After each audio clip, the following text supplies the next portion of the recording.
할렐루야. 여러분은 지혜로운 한 사람입니다.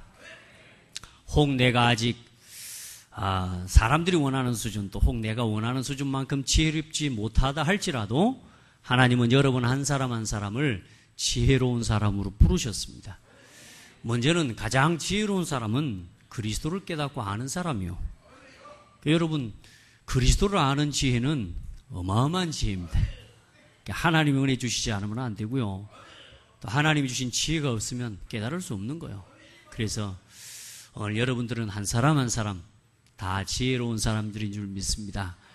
자, 그렇게 하나님의 은혜를 누리고 또 우리가 가진 복음 안의 지혜를 누릴 때에 이제는 나 혼자뿐만 아니라 이제 곁에 있는 사람과도 함께 갈 수 있는 지혜를 주시는 거죠. 자, 그렇게 점점 우리 지혜가 자라가야 될 줄 믿습니다. 지난 한 주간도 복음 안에서 지혜로운 한 사람으로, 또 저는 제가 목회자의 자리에서 온 교회와 성도들이 정말로 복음 안에서 하나 될 수 있도록, 제 소원은, 제 기도 제목은 우리 성도들이 복음 안에서 제일 행복한 사람 되게 하는 겁니다.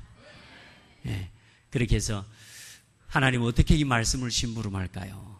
또 이번 특별히 고린도전서 7장 말씀은 저도 사실 제가 결혼 생활을 잘한다 이렇게 내놓거나 말할 수 있는, 자랑할 만한 게 없는 사람이기 때문에 사실 저는 이 고린도전서 7장 이 성경 말씀 준비하면서 제일 힘들었던 것 같아요.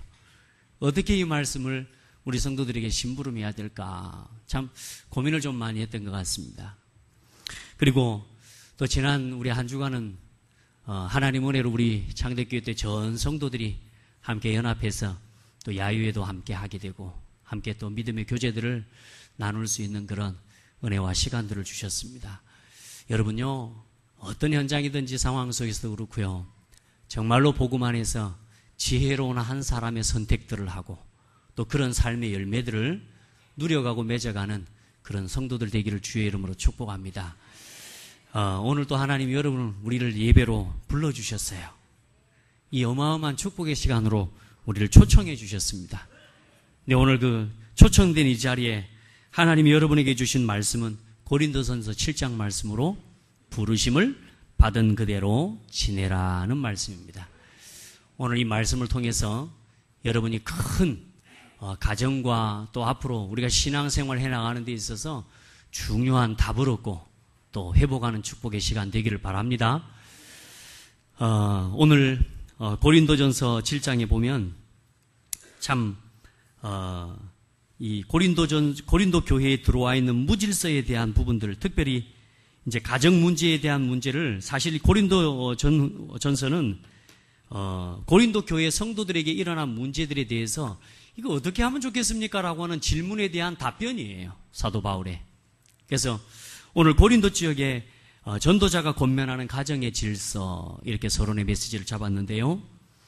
그 시대의 고린도 지역은 엄청난 우상 지역입니다. 신전들이 곳곳에 있습니다. 그러는 가운데 아폴로 신전이라고 하는 아주 큰 우상을 섬기고 아폴로 신을 섬기는 신전이 있어요. 근데 그 신전에 수종을 드는 여자들이에요. 근데 일명 창녀들. 창녀가 3,000명이 있어요. 그러니까 한 신전에, 그 신전에 말하자면 신전에 이 봉사를 들고 수종을 두는 여자들이 3,000명인데 다 창녀들이에요. 그러니까 모든 우상을 섬기는 의식과 형식이 전부 우상숭배 타락과 음란과 연결이 되어 있는 거죠. 그러니까 쉽게 말하면 완전한 음란 도시예요. 그 어마어마한 신전과 그 우상 문화가 고린도 지역 전체를 덮고 있어요. 그리고 심지어는 1년에 한 번 그냥 부부와 관계없이, 자기 부분이 뭐니 상관없이 아무하고나 그냥 성관계 해버릴 수 있는 그런 날도 정해져 있어요. 그 시대에 우리가 입을 벌리고 놀랄 것도 없는 것이 지금 이 시대에도 사실 어쩌면 동일한 시대죠. 그만큼 무너져 있는, 말하자면은 이 잘못된 가치관과 인간의 정체성들을 무너져 버렸단 말이에요. 그런 상태와 그런 현장들을 보면서 어렸을 때부터 자라왔단 말이에요. 그런 문화가 어디까지 들어와 있어요? 교회까지 들어와서 우리가 지난 시간에 봤던 것처럼 자기 아버지의 아내를 취하고 그런 것을 보고도 전혀 교회가 판단하지 않고 내버려 두는, 쉽게 말해 그런 무질서함이 교회 내에까지 들어와서 교회가 위기에 빠져 있는 상황이란 말이에요. 사실 세상 사람들 구원받은 성도라 할지라도 우리가 복음에 대한 답을 체험하지 못하고 하나님의 은혜 받지 못하면 세상의 불신자들보다 어쩌면 더 불행하고 우리는 더 힘든 사람 아닙니까? 아니, 불신자들이 아무렇게나 살아버려도 되죠. 근데 신자들은 그렇게 못하잖아요. 근데 사실 불신자들은 돈도 더 많이 벌고요, 돈도 더 잘 쓰고요. 성도들은 그렇지 않단 말이에요. 우리가 진짜 복음 안에서 올바른 이 가치관들을 회복하지 못하면 세상에서 살아가면 살아갈수록 신앙생활과의 괴리감을 느낄 수밖에 없습니다. 도대체 말씀하고 내 삶은 안 맞는 거요. 예배 시간에 말씀을 듣고 말씀 듣는 복음 안에서 살아가려고 하면 세상에서 사람들과 어울리지도 못한다는 거예요. 그렇습니까? 그 착각에서 우리가 빨리 벗어나야 된다 그 말입니다. 복음 안에서 복음 누리면 세상을 이길 수 있게 되고요, 세상을 살릴 수 있는 사람이 됩니다. 우리 안에 잘못 뿌리 내려져 있는 잘못된 가치관들이 오늘 복음 안에서 완전히 새롭게 회복되어지는 그런 은혜의 시간이 되기를 예수님의 이름으로 축복합니다.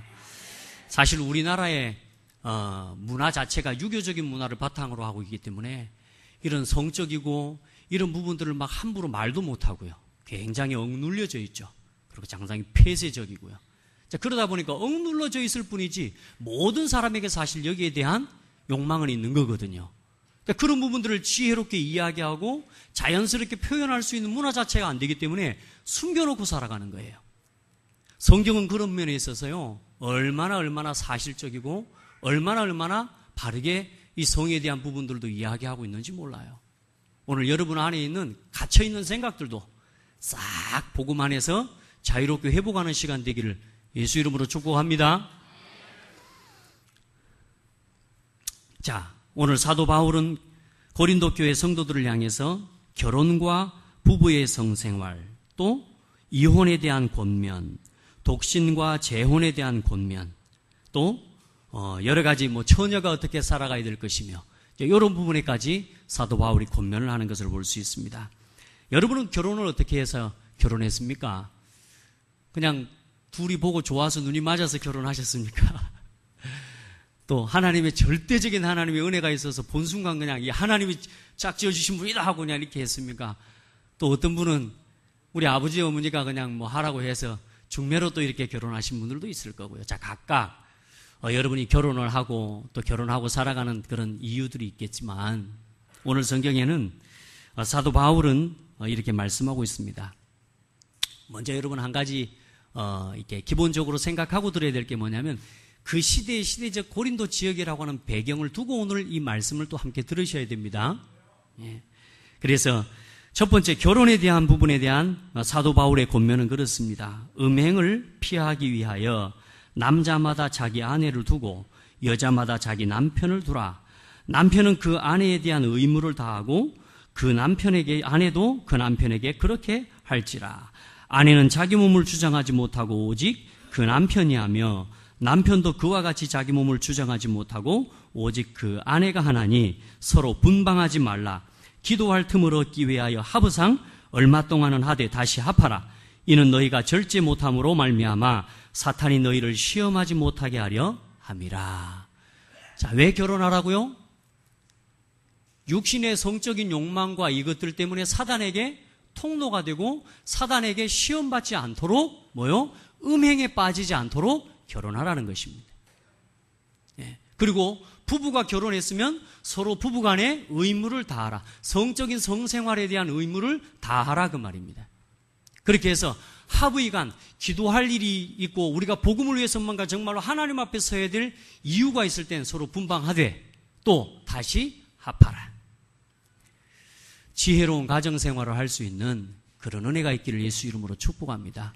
사실 우리의 문화가 이런 이야기를 하면 막 낯이 뜨겁고 막 이렇게 얼굴이 붉어작불가 돼가지고 잘 보지도 못하는 사실 이런 분위기가 많이 형성이 되어 있는데 부끄러워할 게 아닌 것이에요. 다 우리가 그 관계 속에서 오늘 이 자리에 태어난 거거든요. 그러니까 하나님이 우리에게 주신 최고의 선물 중의 선물이요. 하나님이 우리 인간에게 하나의 재창조를 나타내고 생명을 창조할 수 있는 최고의 축복으로 주신 게 뭐냐? 이게 하나님의 부부간의 성생활입니다. 그런 하나님이 주신 것을 은혜로 지혜롭게 잘 활용할 수 있는 그런 복된 축복이 있기를 예수 이름으로 축복합니다. 그리고 이혼에 대한 부분도 권면하죠.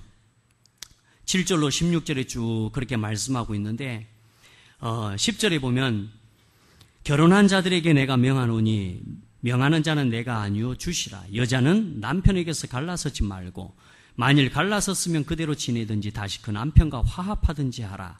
남편도 그 아내를 버리지 말라. 그 나머지 사람들에게 내가 말하노니 이는 주의 명령이 아니라 만일 어떤 형제에게, 자, 이 부분은 쭉 뒤에서 이야기합니다만은, 자, 이혼에 대한 부분은 어떻게 하라고요?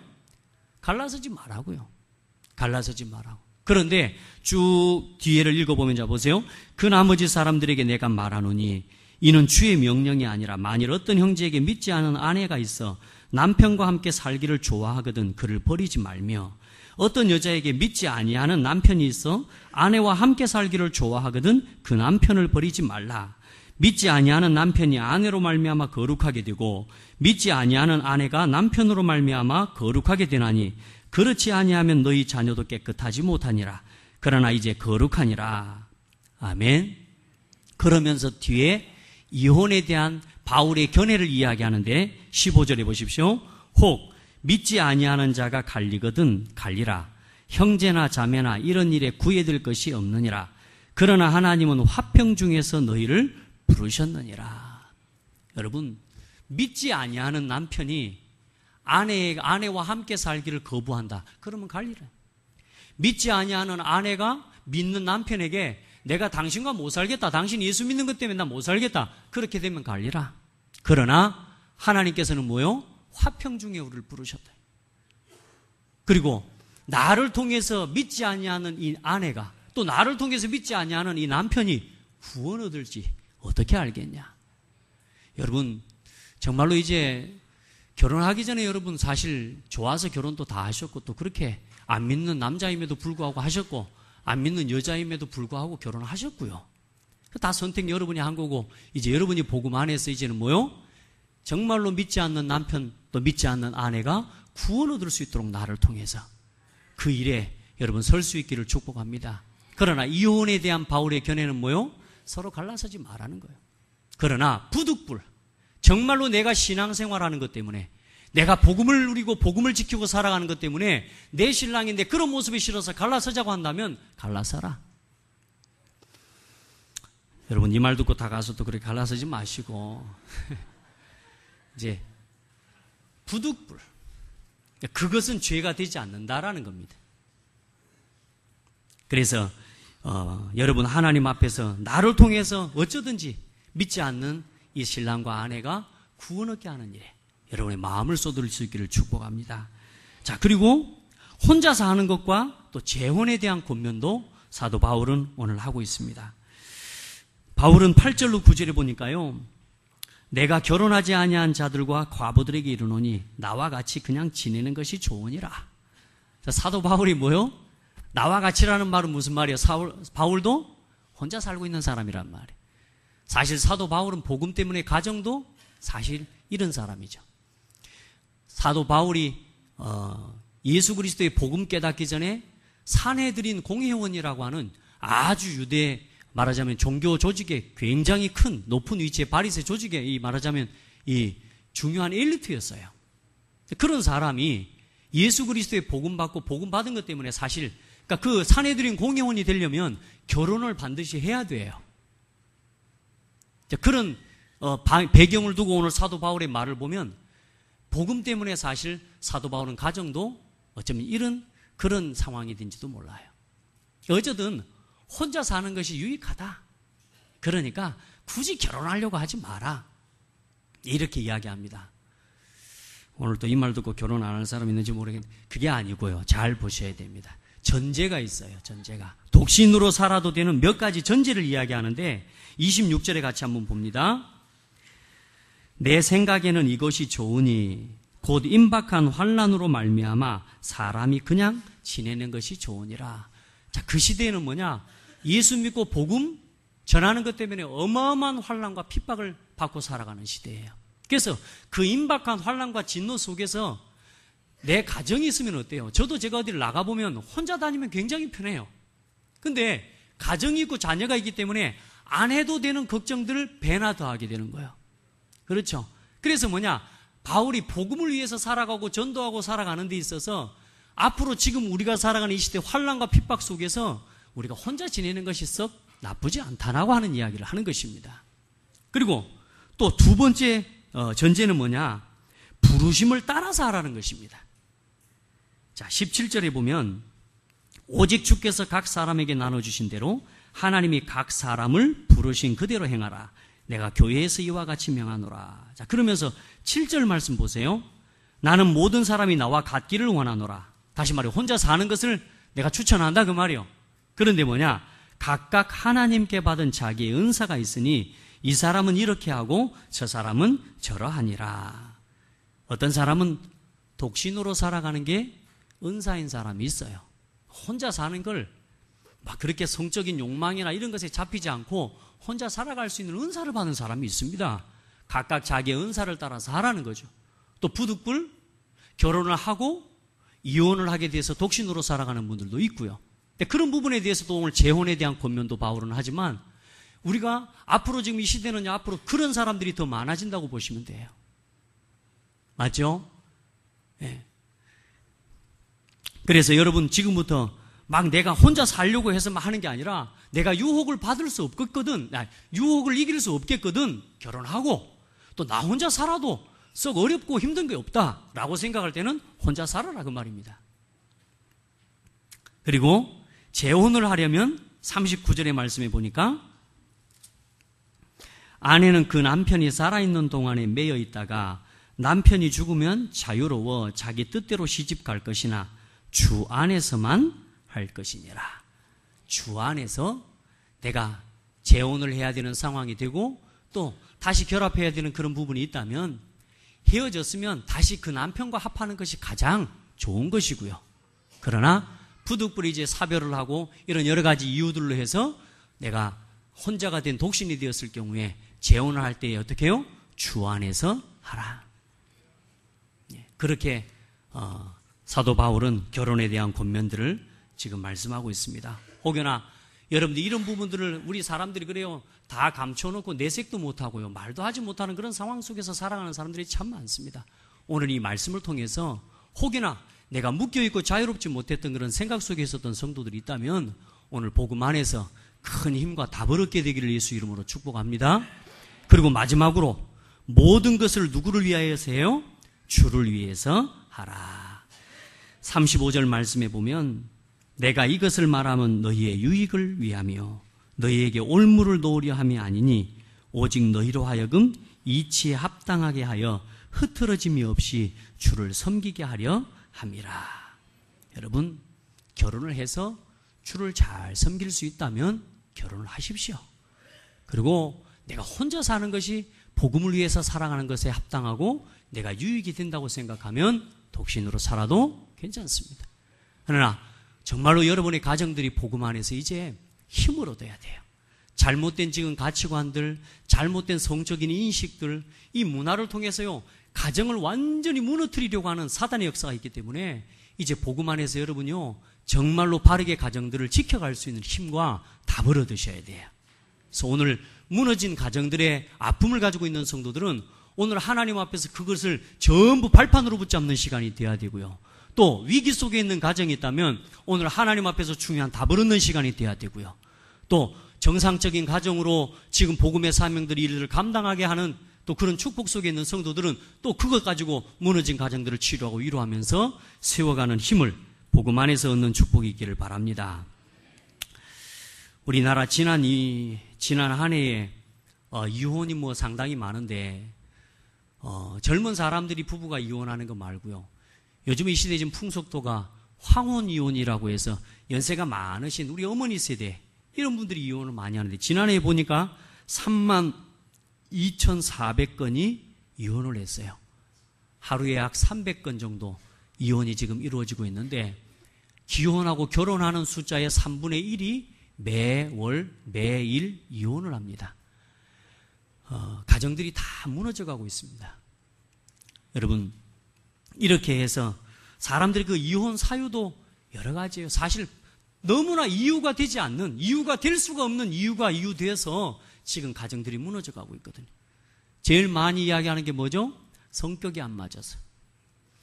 여러분, 저는요, 성격 맞아서 결혼하고 성격 맞아서 같이 산다는 그런 사람 없다고 믿습니다. 성격 맞춰서 살 것 같으면 여러분, 과학을 빨리 발전시키셔야 됩니다. 여러분 같은 사람을 똑같이 하나 넣어놓고 만들어가지고 같이 사시면 돼요. 근데 여러분 보세요. 나도 제가 제 자신을 볼 때 참 괴로워요. 나 같은 사람 또 하나 똑같은 걸 보고 산다고 생각하면 어려울 거예요. 여러분, 성격 맞아서 함께 사는 사람 없습니다. 네, 또 많은 사람들이 뭐요? 성적인 욕구를 채워주지 못하기 때문에 이혼한대요. 예. 하나님은 우리의 성적인 욕구를 채우라고 결혼, 가정을 주신 게 아니라 가정을 통해서 하나님이 생육하고 번성하고 땅에 충만해서 온 땅을 다스리고 정복하도록 하나님, 우리 그 하나님의 영광을 돌리도록 우리에게 주신 것이 가정입니다. 그런 하나님이 주신 축복의 근본적인 이유를 모르니까 사람들은 끝없이 뭐요? 자기 개인적인 육신의 욕망과 욕심을 채우기 위해서 사람들을 그렇게 만나고 결혼하게 되는 거예요. 여러분, 뭐 이유도 안 되는 이유를 가지고 이혼하는 사람들이 너무나 많지 않습니까? 뭐 심지어는 뭐 밥맛이 없어서 이혼하는 사람도 있는데요.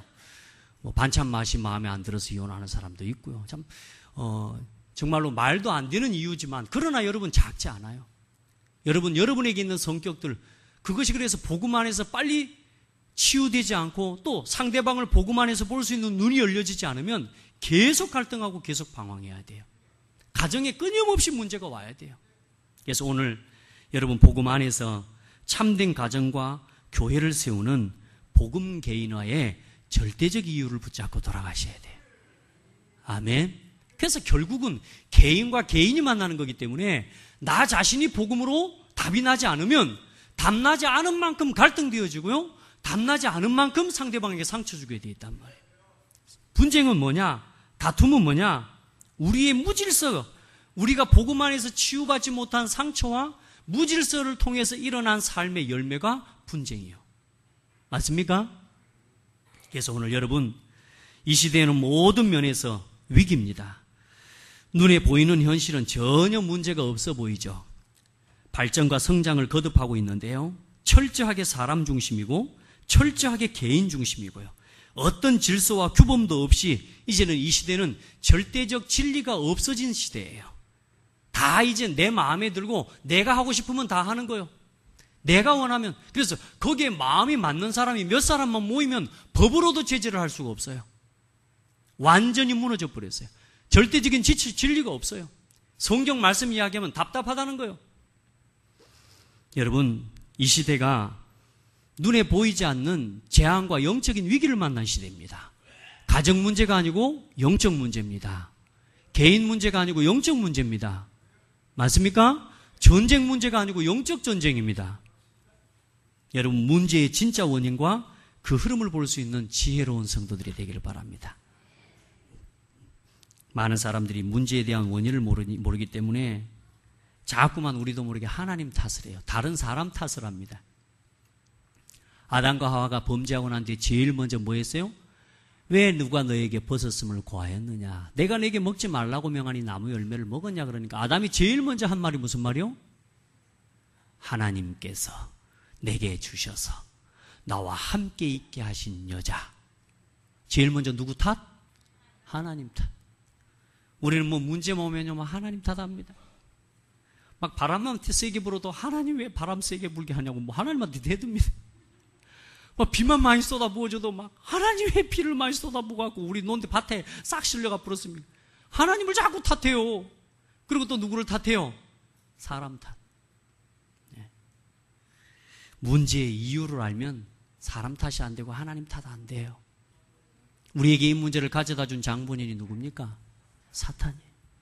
여러분, 마귀하고 친구예요? 마귀 탓은 안 하고 왜 하나님 탓을 해요? 여러분, 모든 문제의 이유, 원인, 마귀 탓입니다. 맞아요? 하나님 탓 아니에요. 사람 탓 아니에요. 복음을 주셨음에도 내가 그 복음의 권세 누리지 못한 내 탓이요. 맞아요? 그렇게 해야 답이 나와요. 그렇게 해야 복음이 내 복음이 돼요. 절대로 하나님 탓, 사람 탓 돼가지고는 절대로 내 문제를 해결할 수가 없고 치유할 수가 없어요. 영세전부터 시작된 문제예요. 근본 문제예요. 이 세상 문화를 통해서 지금도 보이지 않게 모든 무질서를 세상에 퍼뜨리고 있는 혼돈과 공허와 흑암의 영의 역사가 지금도 있단 말이에요. 그 속에서 우리의 가정과 가문이 형성이 되어져서 여러분이 거기서 자라오는 동안 각인되고 뿌리 내리고 체질된 것이 지금 우리 자신이라 그 말이에요. 제가 가장 쉬운 예로 들려고 죄송합니다. 우리 정동인 전사님을 또 한번 이야기를 해야 되겠는데 우리 전사님은 얼마나 애기를 좋아하는지 몰라요. 우리 아이들을. 특별히 자녀들을 좋아하죠. 그리고 오다이 사모가 나한테 한번 그런 이야기를 해요. 절대 하지 마라 그래도 이것만큼은 안 바뀐대. 그게 뭐냐? 알을 들어갖고 흔들어 버려. 그게 왜냐? 이게 뭐예요? 이게 우리 정동인 전사님이 가지고 있는 그 아이를 사랑하는 방법이라. 어디서 배웠을까요? 아마 배웠겠죠. 봤겠죠. 그게 옳다라고. 또 저는 사실 제가 저희 아이들이 뭘 먹고 이렇게 하는 걸 받아갖고 못 먹습니다.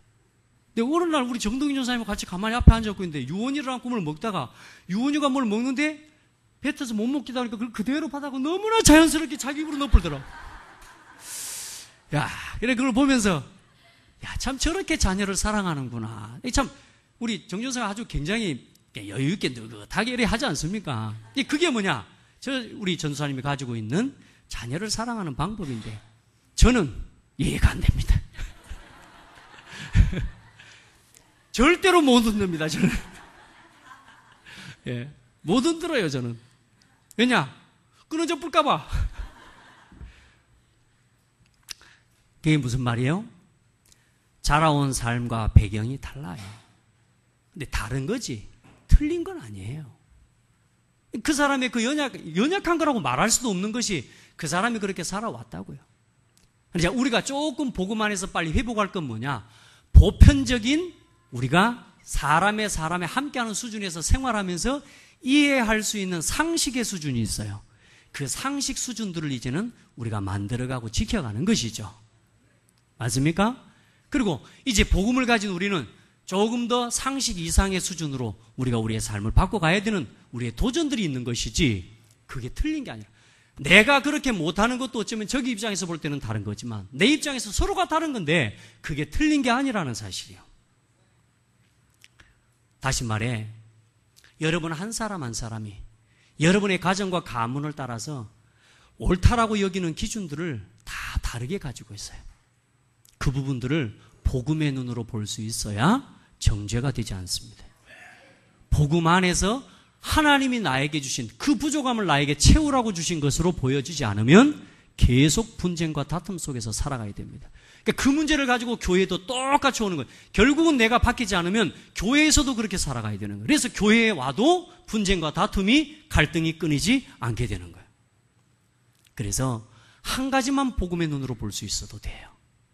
여러분 5가지 눈을 가지고 오늘 여러분을 보시고 그 흐름 속에서 이루어진 문화와 그 흐름 속에 살아가고 있는 사람들을 함께 볼 수 있기를 예수 이름으로 축복합니다. 그런 가운데 우리가 참 감사하게도 우리는 복음을 만나서 이 그리스도 안에서 구속함을 얻고 죄사함을 얻고 자유케 되는 은혜를 입었잖아요. 이제 여러분 우리에게 주신 자유를 가지고 방종으로 사용하는 것이 아니라 이제는 참된 인간성을 회복하고 가정과 교회와 사회와 무너진 국가와 시대를 살리는 그런 증인으로 서야 될 줄 믿습니다. 그래서 사람 한 사람이 사실상 개인의 인간성이 상실되어 버렸어요. 하나님의 말씀을 버리고 하나님과 관계가 단절되어 버린 그 순간부터 사람에게 온 인간성이 상실되어 버렸다니까요. 하나님을 몰라요. 우리 인격을 구성짓는 사람이 우리가 인격적인 존재라고 말하는 데 있어서 인격의 3요소가 있어요. 크게 말하면 지성, 감정, 의지라고 합니다. 그러니까 올바른 지식이 있어야 되고 감정을 다스릴 수 있어야 되고 바른 지식과 감정을 다스리는 것 속에서 우리의 행동과 의지가 나와야 되는 거거든요. 근데 근본적으로 하나님을 아는 지식이 없기 때문에 영적인 질서가 무너져 버렸기 때문에 감정을 통제할 수가 없어요. 그러니까 내 마음에 하고 싶은 건 다 해야 돼요.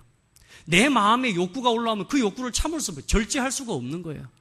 성령의 9가지 열매 중에 가장 큰 힘이 뭐냐면 절제입니다. 절제할 수 있는 힘이 없는 거예요. 내 마음과 내 감정에 온 생각을 그걸 다스리지를 못해요. 내 생각 속에 올라오는 것을 이기지를 못해요. 그래서 내 마음에 드는 건 무조건 내 마음대로 해야 되는 거예요. 그렇게 해서 행동하니까 어때요? 무너지고 다투고 분리되고 분쟁하고. 우리의 무너져 있는 인간성을 회복하는 최고의 답이 그래서 저는 말씀, 기도, 전도라고 생각합니다. 최고의 지식, 하나님을 아는 지식, 복음, 말씀.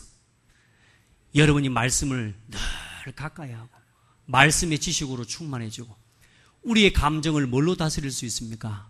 여러분 하고 싶은 대로 다 해버립니까? 아니요. 그걸 가지고 기도로 들어가는 거예요. 기도 속에서 내가 하나님 앞에서 아닌 것들도 분별하고 지극히 선한 것들을 분별해 갈 수 있는 지혜를 얻는 겁니다. 기도 속으로. 내 감정에 내가 다스릴 수 없을 때가 많아요. 그때 어디로 들어가요? 기도 속으로. 가만히 나를 내려놓고 내 생각을 내려놓고 보면요. 하나님이요 정확한 말씀으로 답을 주시고요. 이미 말씀과 강단을 통해서 오늘의 말씀을 통해서 이미 말씀과 답을 주셨다라고 하는 사실을 나를 내려놓고 기도하는 그 순간에 찾게 되는 거예요. 절제도 할 수 있고요. 그 말씀과 기도 속에서 우리의 모든 판단과 모든 의지와 우리 행동의 모든 근거는 뭐요? 살리는 중심, 전도 중심이 되면 돼요. 우리의 의지가 전도 중심으로 회복되어지기를 축복합니다. 우리의 무너져 있는 인간성이 살아나고 우리의 무너져 있는 인간성을 회복시키는 답은 말씀, 기도, 전도예요. 아멘. 그러니까 여러분 전도자의 삶을 지금 그렇게 우리가 지금 해나가고 있는 겁니다. 놓치지 말고 매일 매순간 말씀으로 나를 점검하고 돌아보는 그런 삶이 회복되어지기를 축복합니다. 그래서 심지어는 이제 자기 감정의 욕구에 맞지 않으니까 어때요? 이제 이런 부분이 절제가 되지 않으니까 자기 마음에 맞지 않으면 가정도 버려버리고 뭐 자식도 버려버리고요. 사람도 버려버리고 심지어는 뭐냐? 믿음도 버려버립니다. 왜요? 이게 조절이 되지 않으니까. 여러분, 이 문제가 사실상의 우리 가정 문제예요. 이게 우리 교회의 문제이기도 하고 이게 이 지역과 민족과 시대의 문제라는 사실을 기억하고 작게는 나 자신의 문제가 시대 문제인 거예요. 다시 말해 그러면 오늘 여러분이 복음 안에서 조금 답을 얻고 나를 돌아보고 내 가정을 세워가면서 교회를 세워갈 수 있는 이 복음 안에서의 답만 조금 얻어버리면 세계를 복음화할 수 있는 증인이 되는 거예요. 따라합시다. 내 문제는 교회 문제다. 내 문제는 시대 문제다. 그래서 이제 하나님이 여러분을 부르셔서 복음을 위해 사용하시고 치유하셔서 사용하시기 위해 하나님이 여러분을 부르신 것입니다. 자, 죄로 인한 인생에 무질서가 들어온 것입니다. 이거 성경 구절을 여러분 다 찾아보면서 오늘 보면 좋겠지만 시간이 많지 않기 때문에 오늘 이 성경 구절 말씀은 여러분이 꼭 찾아보시기 바랍니다. 그리고 더 자세히 듣고 싶으시면 금요일날 지난 금요일 철야 예배 때 말씀은 이 말씀으로 전달을 했습니다. 꼭 찾아보시고 함께 볼 수 있기를 바랍니다. 자, 죄로 인한 인생의 무질서. 자, 우리의 무질서가 어디서 왔습니까? 사실상 우리에게 있는 분쟁, 다툼, 여러 가지 문제가 어디서 왔냐? 나 중심, 육신 중심, 세상 중심으로 살아가려고 하는 우리의 욕심이 만들어낸 결과입니다. 아멘. 막 여러 가지 문제들을 다른 데서 온 거 아니요. 내 마음이 아직도 창세기 3장하고 가까워요. 아직도 내 생각이 빨리 복음으로 벗어나 버리면 될 건데 아직도 내 마음과 내 생각이 창세기 6장하고 가까워요. 여러분 빨리 거기서 벗어나시기를 바랍니다. 빨리 복음으로 회복하게 되기를 예수님의 이름으로 축복합니다. 진짜 복음 안에서 만물보다 마지막에 보면 그런 말씀, 우리 자기 사랑하는 우리 로마서 1장 28절로 32절에 그런 말씀이 있습니다. 그들이 마음에 하나님 두기를 싫어하며 하나님께서 그들을 상실한 마음대로 내버려 두사 합당하지 못한 일을 하게 하셨으니 곧 불의, 추악, 탐욕, 악의가 가득한 자요, 시기, 살인, 분쟁, 사기, 악독, 수군수군, 비방하는 것, 이게 다 어디서 나온다고요? 우리 마음에 우리가 하나님 두기를 싫어하는 그 문제 가운데서 나오는 거예요. 여러분, 말씀을 내 마음에 두세요. 하나님의 말씀을 내 마음에 가까이 하세요. 자꾸 내 마음에 누가 나를 안 알아주는 거, 나를 자꾸 오해하는 거, 상처, 이걸 내 마음에 가까이 하지 말고, 창세기 3장을 내 마음에 가까이 하지 말고, 여러분, 하나님의 말씀을 언제나 내 마음에 담으셔야 돼요. 그때 일어나는 성령의 역사와 열매를 체험하고 누려가면서 나를 회복하고 가정을 치유하는 그런 복된 우리 성도들이 되기를 예수 그리스도 이름으로 축복합니다. 자, 우리도 모르게 이런 문화 속에서 살아오다가 우리도 모르게 각인되고 뿌리 내리고 체질된 게 많이 있기 때문에 이제 오늘 이 결론, 이 말씀이 제일 중요합니다. 오늘 이 말씀 하려고 오늘 설교 시작했습니다. 이제 다른 건 다 놓쳤어도 이걸 놓치고 돌아가면 안 돼요. 아무리 무너져 있다 할지라도, 아무리 내 현실이 어렵다 할지라도, 내가 복음 때문에 핍박을 받는 어려움 가운데 있다 할지라도 오늘 여러분이 결론의 말씀 딱 붙잡고 돌아가셔야 돼요. 첫 번째입니다. 부르심을 받은 그대로 지내라 그랬습니다. 무슨 말입니까? 누가 부르셨어요? 하나님. 여러분을 누가 부르셨어요? 왜 이렇게 확신이 없이 대답이 미적미적해요? 여러분을 누가 부르셨어요? 맞죠? 그럼 하나님께서 부르셨단 말이에요. 그 부르심을 받은 그대로 지내라. 무슨 말이냐? 하나님이 우리를 부르실 때는 뭐가 있다는 말이요? 하나님의 계획을 가지고 부르셨어요. 하나님은 여러분 한 사람 한 사람을 향한 완벽한 계획을 가지고 부르셨다 그 말입니다. 그 부르심을 받은 하나님의 계획 속에서 살아라 그 말이에요. 어떤 계획이 있냐 그러면 먼저는 첫 번째입니다. 오늘 여러분이 가장 먼저 회복해야 될 게 뭐냐? 오늘에 대한 감사입니다. 오늘 이 시간 이 자리, 오늘 주신 모든 것이 여러분에게 응답입니다. 여러분 곁에 있는 사람, 가정, 부모, 자녀, 직장, 모든 현실이 하나님이 오늘 여러분에게 주신 응답입니다. 아이고 난 이래서 그렇고 저래서 그렇고 절대로 답이 안 나옵니다. 하나님이 다 아시고 부르셨어요. 우리가 과거라고 하니까 너무 오래된 과거를 생각하는 게 아닙니다. 제가 여러분에게 과거를 이야기하고 과거가 끝났다고 말하는 건 내가 오늘 이 자리에 서기 바로 1초 전까지도 과거입니다.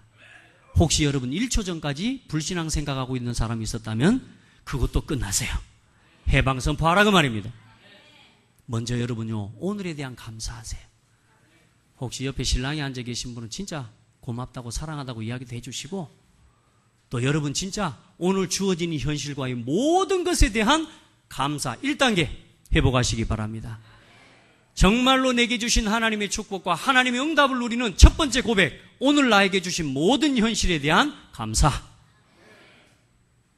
믿기를 주의 이름으로 축복합니다. 왜 나한테만 이런 문제 주셨냐고 하나님한테 대들고 하나님한테 탓하기 시작하면 절대로 답을 얻을 수 없습니다. 저 사람 때문에 안 되고 신랑 때문에 안 되고 누구 때문에 안 되고 누구 때문에 안 되고 그 생각과 그 사고를 가지고는 절대로 응답을 받을 수가 없어요. 오늘 주신 모든 현실에 대해서 따라합시다. 일단은 감사하세요. 응답입니다. 두 번째, 그 속에서 지금까지 있었던 모든 것이 발판이 되는 것입니다. 지금까지 여러분에게 주신 모든 것 발판입니다. 저는 방금 제가 지금 여기 예배의 강단에 올라서기 전까지 제 삶에 있었던 모든 혹 실패와 어려움이랄지라도 위기, 아픔, 갈등, 상처 그 모든 것이 나의 발판입니다. 그렇게 누리시길 바랍니다. 근데 그게 언제 되어지느냐? 오늘이 감사가 돼야 돼요. 지금 내게 주어진 이 현실이 감사가 돼야 돼요. 누구 탓이요? 예, 내 탓이요. 복음 못 누린 내 탓. 근데 더 먼저 누구 탓이요? 더러운 마귀 탓이요. 우리 욕 한번 합시다. 마귀 새끼. 아니 좀 욕 좀 확실하게 해봐요. 마귀 새끼라니까.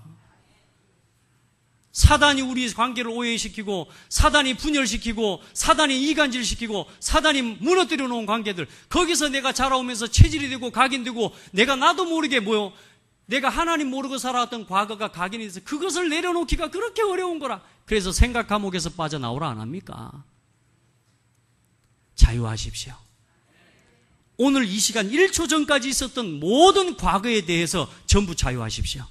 그리고 십자가 앞에 서시면 돼요. 그리고 나머지는 뭐요? 왜 과거가 발판이 되어야 됩니까?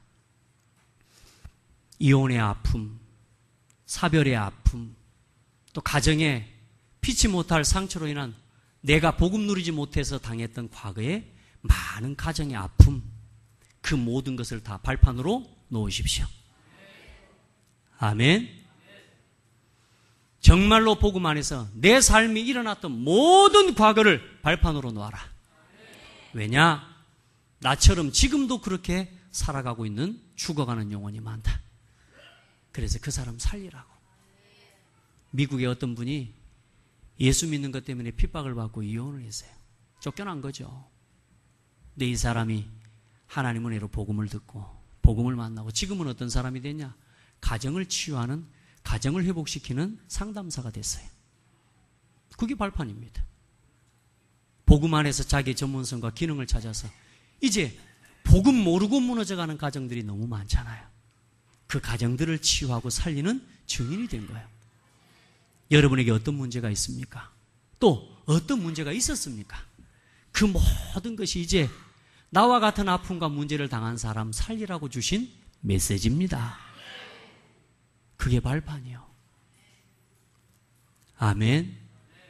그리고 마지막으로 복음 안에서 세상의 정욕과 쾌락을 이길 수 있는 내 마음이 아직도 세상 중, 아직도 육신 중심으로 가려고 하고, 아직도 내 생각이 나를 내려놓지 못하고 내 생각, 내 기준을 내려놓지 못하고 자꾸만 창세기 3장 중심으로 돌아가려고 하는 내 옛 체질과 습관, 내 정욕과 또 성적인 욕망을 따라서 자꾸만 세상에 타락하게 만드는 이 여기로 끌고 가는 이 내 안에 있는 욕심들, 이거보다 더 행복한 복음 안에 있는 행복을 찾고 누리시길 바랍니다. 예수 그리스도 믿고 복음 안에서 기도 속에서 얻는 이 행복은요 더 행복해요. 잠시의 육신의 쾌락은 우리에게 행복을 줄 수가 없어요. 아직도 내 마음에 내 안에 담겨있는 이런요 많은 정욕들, 이런 육신의 말하자면 욕심들, 이것들을 넘어설 수 있는 다른 행복을 여러분 누리게 되기를 바랍니다. 말씀 속에서, 기도 속에서, 전도를 위해서, 그리고 진짜 그 속에서 하나님 주시는 힘을 누리게 되기를 바라고, 이제 여러분 결혼하는 이유, 우리가 먹고 사는 이유, 진짜 우리가 복음 때문에, 전도와 선교를 위해서, 여러분 우리가 복음 안에서 가정 이루어서 믿음의 자녀들 낳았고 그렇게 해서 세계복음하는 일에 우리가 헌신해야 되지 않겠습니까? 우리는 그리스도의 피값으로 사신받은 하나님의 자녀라 그랬습니다. 오늘 형제들아 너희는 값으로 사신 것이니 사람들의 종이 되지 말라. 형제들아 너희는 각각 부르심을 받은 그대로 하나님과 함께 거하라 그랬습니다. 오늘 여러분 오늘 이 자리 여러분 있는 그대로 하나님이 가장 사랑하십니다. 우리 한번 옆 사람 축복합시다. 아름다운 사람입니다.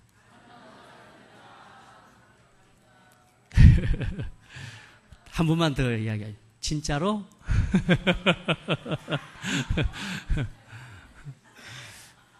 입에 발린 말로 하지 마시고요. 여러분이 가장 아름다운 사람, 복음 안에서 하나님이 여러분 한 사람 한 사람을 그 자리에 부르시고 그런 문제들 또 그런 어려움들을 허락하셨습니다. 그러나 이제는 어렵다라고 생각만 하지 마시고 이제는 뭐예요? 그걸 전부 발판으로 놓아라. 그렇게 해서 사람 살리는 메시지가 되고 교회를 세워내는 중직자로서의 무너진 가정들과 아픔을 당하는 성도들을 위로하고 세워낼 수 있는 멋진 중직자들로 세워져 가기를 예수 이름으로 축복합니다. 하나님 감사합니다. 우리에게 성경이 말하는 참된 가정의 질서를 보여주시니 감사드립니다. 정말로 세상에 참된 인간성이 무너지고 무너진 개인과 개인이 만나 가정을 이루고 살면서 아픔과 상처받고 가문을 이루어 한 시대의 문화가 되어 지금도 무너져가는 수많은 사람들이 하나님 세상을 움직여가는 시대를 살아가고 있습니다. 하나님 사랑하는 성도들 정말로 복음 안에서 가장 행복한 사람들 되게 하옵소서. 하나님께서 각각 부르신 그 부르신 그대로 하나님 앞에 영광을 돌리며 죽어가는 영혼을 살리고 무너진 나의 지난날의 모든 상처와 아픔과 모든 과거를 그리스도 예수 안에서 이제 발판으로 놓고 죽어가는 영혼을 치유하고 살리는 전도자로 증인으로 살아가게 하여 주옵소서. 복음 안에 있는 다른 행복을 누리게 도와주시고 복음 안에 있는 다른 힘을 누리게 도와주시며 살아가는 삶의 참된 이유를 복음 안에서 누리게 하옵소서. 살아계신 예수 그리스도 이름으로 기도드립니다. 아멘.